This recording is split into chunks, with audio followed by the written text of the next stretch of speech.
زیاتر لە 4 مانگە نەک 1 دینار بە 1 فلسی سووریش وەکو موچە و قوتی خەڵکی کوردستان لەلایەن بەغداوە نەنێردراوە. هەمومان دەزانین ئیعلانی شەڕ و ئەنفالی کوردستانیان ڕاگەیاندەوە. پێشتریش نەوتی هەرێمی کوردستانیان ڕاگرت. ئێستا هێرش دەکەنە سەر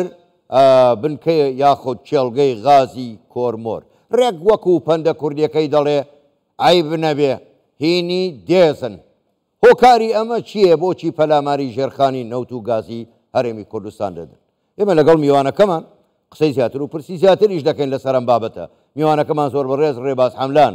یاریدەدەری سەرۆکی حکوومەتی هەرێمی کوردستان ڕاستەوخۆ لە شاری هەولێرەوە لەگەڵماندایە. کاک ڕێباز شەوتان باش، زۆر سپاس کە جارێکی دیکەش لەگەڵمانن لە ژووری هەواڵی کوردستان 24. بە ئامانجگرتنی ژێرخانی نەوت و گازی هەرێم لەلایەن میلیشیا شیعەکانی عێراقەوە بۆچی دەگەڕێتەوە؟ بۆ وا دەکەن؟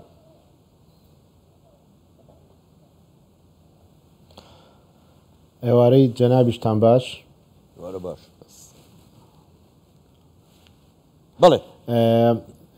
کاک حاکەم، ئەوەی کە ئێستا گوزارێت لە هەرێمی کوردستان و بە تایبەتی لە هەولێری پایتەختی هەرێمی کوردستان معناکەی وازەحە بە هەموو هەوڵەکان بۆ ئەوەیە کە کیانی هەرێمی کوردستان نەمێنێ، ئەو کیانەی کە بە خەباتی گەلی کورد و بە خوێنی شەیدان دروست بووە ئێستا ئەوانە نەک لە ئێستاە لە چەندین ساڵی ڕابردوو هەوڵێکی زۆریاندا کە شکستی پێبێنن لاوازیکەن، بەس ئێستا هەموو هەوڵەکانیان چڕ کردوێتەوە کە لە ڕووی ئابووری، لە ڕووی سیاسی، لە ڕووی ئەمنی و لە ڕووی کۆمەڵایەتی شەوانە ئەیانوێت کیانی هەرێمی کوردستان زۆر زەعیفکەن تا ئەو ڕادەی کە نەیهێڵن. ئەوەی کە بەداخەوەین کە ئەوەی کە دەوری هەبوو لەوەی کە هەندێک لەو بابەتانەی بەغداد یاخود لەوەی کە ئەو میلیشانەیکەن پێشتر کۆمەڵک پەرلەمانتار و هەروەها کۆمەڵێک خەڵک لە هەندێک لایانی سیاسی دیعایەکی گەورەیان بۆ ئەمانە کرد، زەمینە سازیان بۆ کردن کە بەرەو ئەوە بڕۆین کە ئێمە هەموو شت هەرچی بەغداوتی ئێمە بێ قبوڵی کەین، ئێمە جێبەجێ کەین. ئەوە بوو لە ئەنجامە بە ڕێکەوتن لەسەر نەوت، بە ڕێکەوتن لەسەر بودجە هەموو شتانەمان کرد، بەڵام ئەوان هیچ ئیستیجابەیەکیان نەبوو و ڕۆژ بە ڕۆژ بابەتەکانیان قورستر کرد. ئێستا کاتێک ئەزانن کە لەسەر مەسەلەی بودجە و لەسەر مەسەلەی نەوت باش ئێمە هەموو ئیلتیزامەکانی سەرشانی خۆمان جێبەجێ کرد، اینجا ئێستا هاتوون بە تعدایەکی گەورە ئەیانوێت زەرەرێکی گەورە لە ژێرخانی ئابووری هەرێمی کوردستان بن بەوەی کە هێرشەکەنە سەر ماڵی وەبەرهێنەر و بازرگانەکانی هەرێمی کوردستان بۆ ئەوەی کە ئەو ژێرخانە ئابووری کە لە چەندان ساڵی ڕابردووە تا ئێستا دروست بووە و هەرێمی کوردستان گەشانەوەیکی گەورەی بەخۆی و بینی لە ڕووی ئابووری، لە ڕووی ئاوەدانکردنەوە، لە ڕووی گەشت و گوزاری کە جیاواز لە ناوەڕاست و باشووری عێراق دەرکەوت، ئێستا ئەوانە ئەیانەوێت بیوەستێن و لە ناوی بەرن. ئەوەی کە حەز دەکەم خەڵکی کوردستان بزانێت کە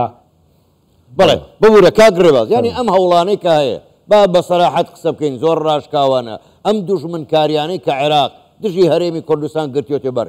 دەتوانێت پێشکەوتن و ئاوەدانکردنەوە و ڕێگرتن لە گەشەکردنی کوردستان بگرێت؟ من بە جەنابەتی باسکەم کە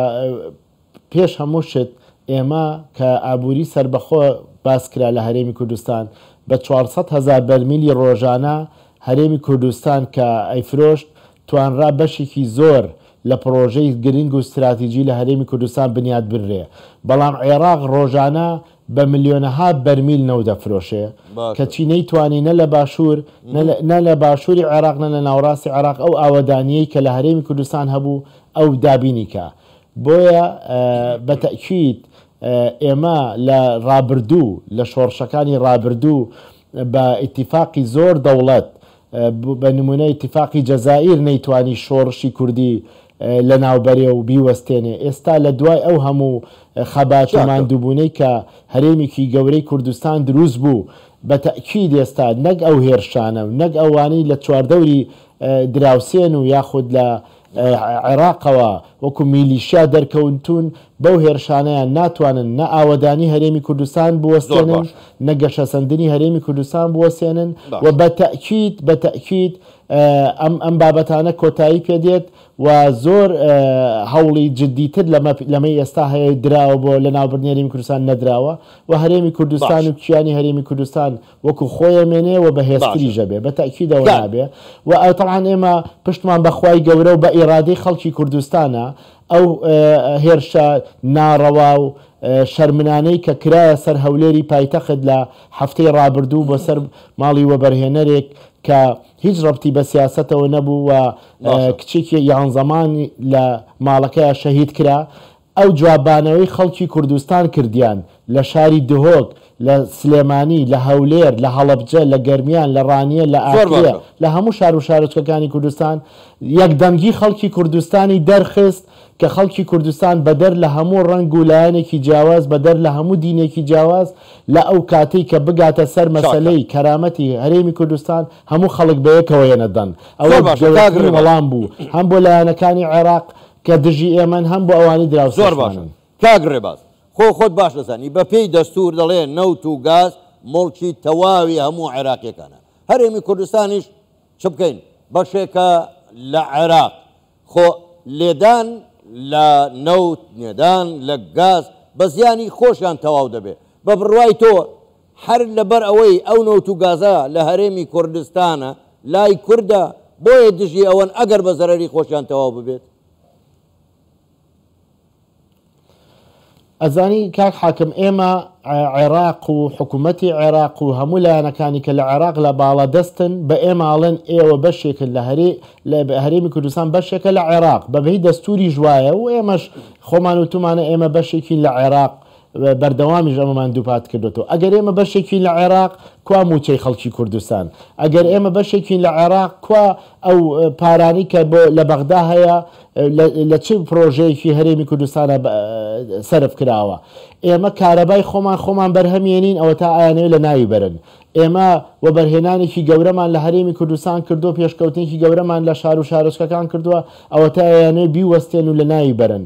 موچەی خەڵکی کوردستان نادەن ئەگەر باسی نەوت و غازی ژەکەی جەنابەت ئێمە تا ئیتیفاقمان کردووە لەگەڵ کۆمپانیای سۆمۆڵین کاکە ئەو نەوت و غازەی کە لە ژێرخانی هەرێمی کوردستان هەیە و ئێمە بەرهەممان هێناوە ئێمە پێوەیمان دووبووین فەرموو ئەوە تا ئێوە بیفرۆشن با داهاتەکەی بێتەوە بۆ عێراق بەڵام بەرامبەر بەوە موچەی خەڵکی کوردستان بێت بەرامبەر بەوە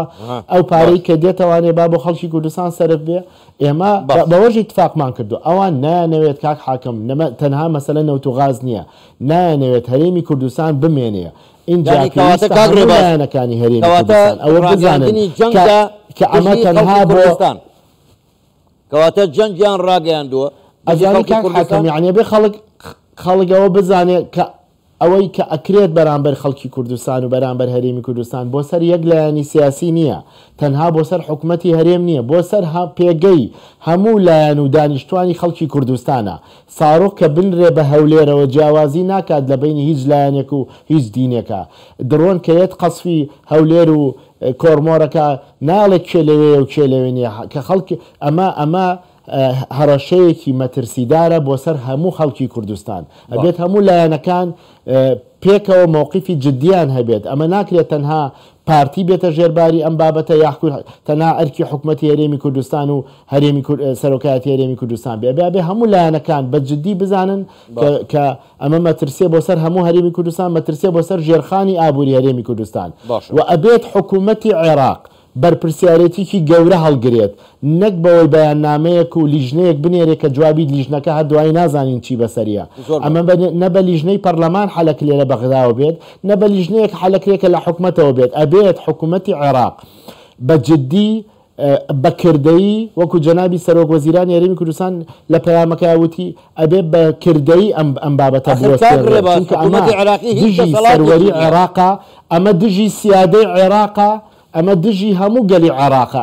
ئێمە بەشێکین لە عێراق ئەمە تەعەدا لە ژێرخانی ئابووری عێراق تەعەدا لە ژێرخانی لە دانیشتوانی عێراق و اینجا کوردستان حکوومەتی عێراقی ئەبێت مووقیفی جددی هەبێت لەسەر ئەم بابەتە ئێستا ئێمە ناتوانێت بەرامبەر میلیشیاکان بۆ بەڕێز وەزیری دارایی عێراق کاک حاکم ئێستا ئێش کاتێکی نێودەوڵەتی بکە لەسەر ئەو هێرشەی داڕەوایی لەسەر هەولێر کرا پێم وایە هەوڵێکی جددی هەیە کە ئارێت ئەوەش بوەستێنن بۆیە بەڕاستی وایە حکوومەتی عێراقی ئێمە یعنی بەڕێز سەرۆکوەزیرانی عێراق من شتێک بۆ جەنابە باسکەم کە لە داڤۆس بووە دانیشتێکی کردووە لەگەڵ کۆمەڵێک وەبەرهێنەری نێودەوڵەتی کە داوای لێ کردوون سەردانی عێراق بکەن باشە بۆ ئەوەی کە وەبەرهێنان لە عێراق بکەن چونکە ئێستا عێراق چۆتە قۆناغێکی زۆر ئاوەدان و زۆر جیاوازەوە و ئارامێکی گەورە لە عێراقەیە کە لە کۆبوونەوەکە هاتووتە دەرەوە بەڕێز وەزیری دارایی عێراق عفو بەڕێز وەزیری دەرەوەی عێراق دکتۆر فواد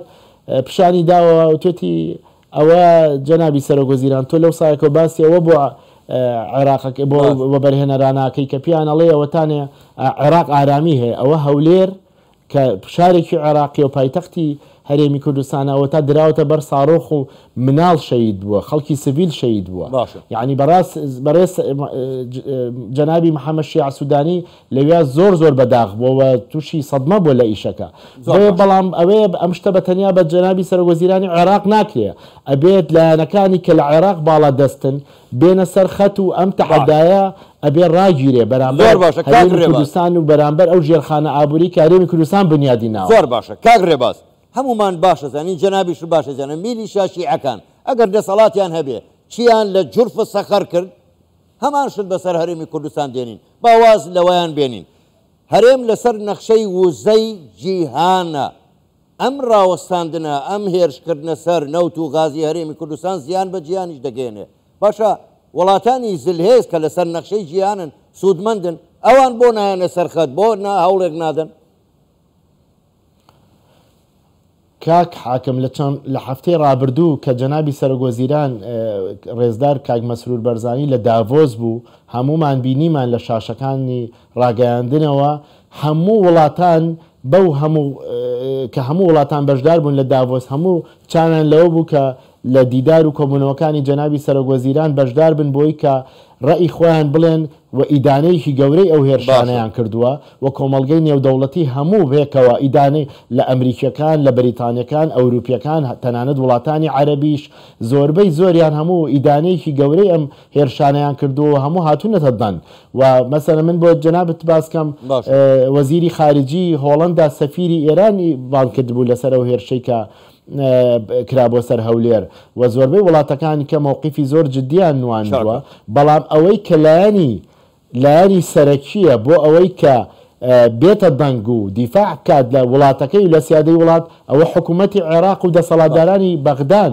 چونکە اینجا ئەبێ ئێمە ڕوو لە وڵاتانی تری نێودەوڵەتی بکەین ئەبێت حکوومەتی عێراق بەکردەیی بێتە سەرخەت ئەم بابەتانی کە ئێستا ئەگوزەرێ لە هەرێمی کوردستان و لە هەولێری پایتەخت و لە کۆرمۆرە و لە هەر شوێنێکی هەرێمی کوردستانە نابێت ئەوە زیاتر قبول کرێەوە ئەبێت خەڵکی کوردستانیش بە چاوی خۆیان ڕاستیەکان بزانن و ئەبێت ئێمە هەموو کێشە و ململانەکان وەلا بنین لەم کاتەیە پێویستە هەموومان بە یەک دەست دیفاع لە وڵاتەکەی خۆمان بکەین چونکە لە کۆتاییە ئەوەی کە فریای خەڵکی کوردستانەکەی خۆمانین پێش هەموو کەس زۆر باشە زۆر بەڕێز ڕێباز حەملان یاریدەدەری سەرۆکی حکوومەتی هەرێمی کوردستان ڕاستەوخۆ لە هەولێرەوە لەگەڵ ما بووی گەلێک سوپاس بۆ بەشداریکردن تا لەگەڵمان شتان باش